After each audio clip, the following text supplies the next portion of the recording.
नमस्कार, स्वागत है आपका हमारे यूट्यूब चैनल पर। तो दोस्तों, आज के इस वीडियो में हम जानने वाले हैं सूक्ष्म शिक्षण के कुछ कौशलों के बारे में। तो इसमें सर्वप्रथम हम प्रस्तावना कौशल के बारे में जानेंगे, क्योंकि यदि हम पाठ योजना का निर्माण करते हैं तो सर्वप्रथम हमें उसमें प्रस्तावना कौशल देखने को मिलता है। तो आज हम प्रस्तावना कौशल के बारे में जानने वाले हैं कि कौन-कौन सी सावधानियाँ रखनी चाहिए और प्रस्तावना कौशल किस प्रकार तैयार किया जाता है। तो चलिए शुरू करते हैं। यदि प्रस्तावना कौशल के बारे में यदि शाब्दिक अर्थों में हम जाने, तो प्रस्तावना जो कौशल है, प्रस्तावना कौशल का जो सूक्ष्म शिक्षण का प्रथम कौशल है।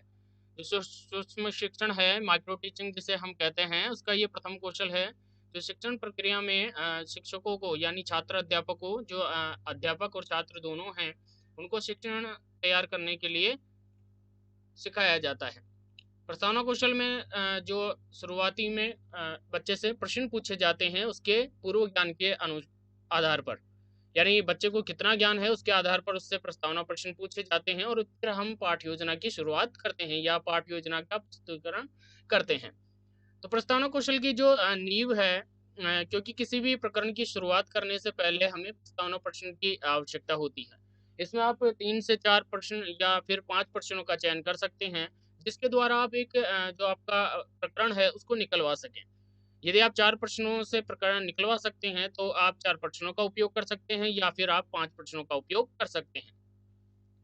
उसी के आधार पर इसमें जो दूसरे प्रश्न का निर्माण है वो पहले प्रश्न के आधार पर होता है, यानी जैसे ही पहले प्रश्न का जो उत्तर होगा उसी उत्तर के आधार पर हमारा दूसरे प्रश्न का निर्माण होगा और दूसरे प्रश्न का जो उत्तर होगा उसी के आधार पर हमारे तीसरे प्रश्न का निर्माण होगा। तो ये एक जिगजैग जो चलता है उसके आधार पर हम प्रस्तावना कौशल का निर्माण करते हैं।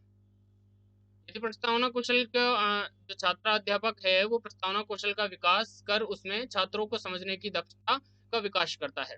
यदि हम अब बात करें प्रस्तावना कौशल को करते समय हमें क्या-क्या सावधानियाँ रखनी चाहिए, तो उनके बारे में यदि हम जानें, तो प्रस्तावना कौशल की सर्वप्रथम सावधानी यही है कि पूर्व ज्ञान से संबंधित होने चाहिए। यानी जो प्रश्न हैं वो पूर्व ज्ञान से संबंधित होने चाहिए। प्रकरण शुरू करने के लिए छात्रों को मन में दुविधा व्याप्त होने लग जाएगी, क्योंकि यदि हम प्रकरण अलग तरीके से निकालेंगे तो छात्रों को अलग दुविधा व्याप्त होने लग जाएगी, जिससे वे प्रकरण को समझने में रुचि नहीं लेंगे बिल्कुल भी। दूसरा हमारा इसमें जो सावधानी रखने की बात वो है कि प्रश्नों की हमें क्रमबद्धता देखनी है।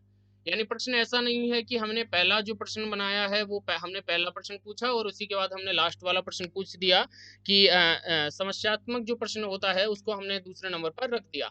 तो वो फॉर्मेट यदि हम रखेंगे तो उससे हमारा जो प्रस्तावना कौशल है वो बिगड़ जाएगा। तो प्रस्तावना कौशल को यदि हम बच्चे के सामने प्रस्तुत करते हैं या फिर पूरी कक्षा के सामने प्रस्तुत करते हैं, तो हमें ज़िगज़ैग फॉर्मेट उसमें अपनाना होगा। यानी यदि एक प्रश्न का हम उत्तर प्राप्त कर रहे हैं, तो उसी उत्तर के आधार पर हमारा दूसरा प्रश्न बनना चाहिए और दूसरे प्रश्न के उत्तर के आधार पर हमारा तीसरा प्रश्न और तीसरे प्रश्न के उत्तर के आधार पर हमारा चौथा जो प्रश्न है, वो बनना चाहिए। अभी जो इसकी प्रश्न पूछने की गति है, वो एक मध्यम होनी चाहिए, यानी सीमा में होनी चाहिए, ना तो तेज़ हो, ना कम हो। प्रश्नों का उत्तर हाँ या ना में नहीं होना चाहिए। यानी प्रश्नों के जो उत्तर हैं, आप जो प्रश्न बना रहे हैं, उनके उत्तर हाँ और ना में नहीं होने चाहिए। उनके उत्तर एक सटीक आने चाहिए। जैसे यदि आपसे प्रश्न बनाया है कि महात्मा गांधी का जन्म कहाँ हुआ, तो बच्चे उत्तर दे सकते हैं कि पोरबंदर गुजरात में हुआ। तो ऐसे प्रश्न आपको बनाने की आवश्यकता होती है। अभी प्रश्नों की भाषा है वो सरल रखनी है आपको, यानी कठोर भाषा का प्रयोग नहीं करना है ताकि वो छात्र को समझ में ही ना आए। उसमें आपको सरल भाषा का प्रयोग करना है। प्रश्नों के प्रभाव में शिक्षण सहायक सामग्री का उचित प्रयोग लेना है। जो शिक्षण सहायक सामग्री आपके पास है, जिसमें चित्र हो गया, मॉडल हो गया और संकेतक हो गया, जिसके द्वारा आप समझा सकते हैं चित्र या मॉडल को, जिससे छात्र उसमें रुचि ले सकें। और प्रश्नों की संख्या 3 से 4 होनी चाहिए या फिर 5 होनी चाहिए। प्रश्न पूछने के पश्चात उद्देश्य कथन अवश्य बोले जाएं, क्योंकि यदि आप उद्देश्य कथन बोलते हैं तो उससे बच्चों के अंदर उस प्रकरण को जानने के लिए जिज्ञासा उत्पन्न होती है, उसको जानने उसको समझने के लिए उत्सुकता उसके अंदर आ जाती है और वो उसमें रुचि लेने लगते हैं। प्रश्न व्याकरण की दृष्टि से शुद्ध होने चाहिए। प्रश्न के प्रभाव में शिक्षक को उत्साह व भाव अभिव्यक्ति करना आना चाहिए। यानी जो प्रश्न पूछ रहे हैं उसमें ऐसा नहीं हो कि आप प्रश्न क्या पूछ रहे हैं और चेहरे पर आपके बिल्कुल भी भाव नहीं है।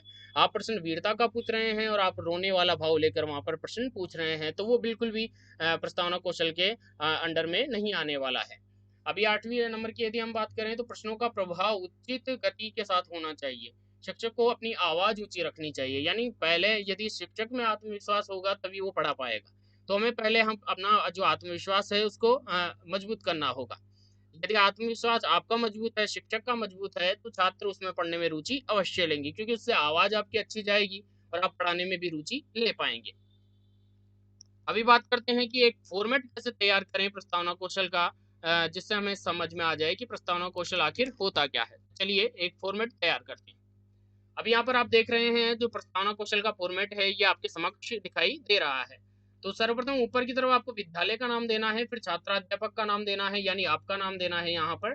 फिर आपको विषय का यहाँ पर लिखना होगा, फिर आपको दिनांक, कक्षा, कालांश, जैसे आप एक बोर्ड पर एंट्री करते हैं उसी प्रकार सारा आपको यहाँ पर एंट्री करना होगा। उसके बाद आपका जो प्रकरण है वो प्रकरण आपको पहले नहीं लिखना होता है। जो प्रकरण है वो आपको पहले नहीं लिखना होता है। प्रकरण आपको इन क्वेश्चनों के बाद में आपको यहाँ पर लिखना होता है। तो प्रकरण आप पहले ना लिखें, और प्रकरण को लिखते समय आप अंडरलाइन जरूर करें। प्रकरण जब भी आप लिखें तो उसको अंडरलाइन जरूर करें। अब यहाँ पर यदि जो प्रश्नों की शुरुआत है वो आप पूर्व ज्ञान से ही करें। जैसे भारत कब आजाद हुआ, यदि हमारा प्रकरण है औपनिवेशिक शासनकाल में आदिवासियों के जीवन पर प्रभाव, तो इसको हम यदि प्रकरण इसका निकलवाएंगे तो हम प्रश्न पूछेंगे कि भारत कब आजाद हुआ, तो 15 अगस्त 1947 बच्चों को आसानी से पता होता है। अब इसी से आप दूसरा क्वेश्चन बना लीजिए कि 1947 से पूर्व भारत किसका गुलाम था, तो अंग्रेजों का गुलाम हो गया। अब इसी से आप तीसरा क्वेश्चन बना लीजिए कि अंग्रेजों ने शासन काल को और किस नाम से जाना जाता है, तो औपनिवेशिक काल आ गया। अब औपनिवेशिक काल से ही आप अपना समस्यात्मक प्रश्न बना सकते हैं कि औपनिवेशिक काल में जनजातियों के जीवन पर क्या प्रभाव पड़ा, ये बच्चे बता नहीं पाएंगे, तो आप समस्यात्मक प्रश्न ये तैयार हो गया। फिर इसके बाद आप उद्देश्य कथन अपना बोलिए कि विद्यार्थियों आज हम औपनिवेशिक शासनकाल में आदिवासियों के जीवन पर प्रभाव के विषय में विस्तार पूर्वक अध्ययन करेंगे। तो ये आपका एक जो फॉर्मेट है पूरा ये प्रस्तावना कौशल का यहाँ पर तैयार हो जाता है। अब ध्यान देने वाली बात इसमें प्रमुख है कि आप जो प्रकरण ले रहे हैं, प्रकरण जो आप निकलवाना चाह रहे हैं वो पूर्व ज्ञान के आधार पर ही हो, यानी बच्चों को उसका ज्ञान ही नहीं हो और आप प्रकरण निकलवाना चाह रहे हैं तो उसका प्रकरण नहीं निकल पाएगा। और ये आपको जो ब्लैक बोर्ड की एंट्री है वो सही तरीके से करनी आनी चाहिए।